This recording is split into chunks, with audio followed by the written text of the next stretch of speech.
अस्सलामुअलैकुम दोस्तों। Welcome to Sagar all around the world channel. आज हम बात करेंगे 3 अमेजिंग बर्ड्स और उनकी इनक्रेडिबल एबिलिटीज के बारे में। इन बर्ड्स की खास पावर्स देखकर आप हैरान रह जाओगे। Superb bird of paradise. ये बर्ड अपने अमेजिंग डांस और कलरफुल डिस्प्ले के लिए मशहूर है। जब ये मेट को अट्रैक्ट करने की कोशिश करता है तो अपने फेदर्स को फैलाकर एक अजीब और खूबसूरत शेप बना लेता है।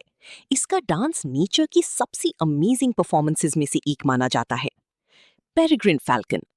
पेरिग्रिन फैल्कन दुनिया का सबसे तेज बर्ड माना जाता है।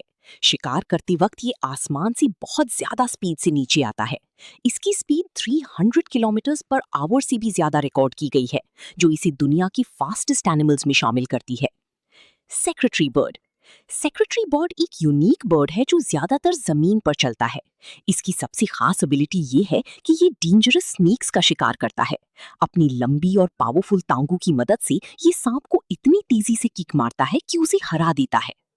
दोस्तों, आपको इन तीनों बर्ड्स में से किस बर्ड की एबिलिटी सबसे ज्यादा अमेजिंग लगी?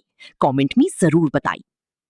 अगर आपको वीडियो पसंद आई तो वीडियो को लाइक करें और चैनल को सब्सक्राइब करें ताकि ऐसी और इंटरेस्टिंग वीडियोस आप तक पहुंचती रहें।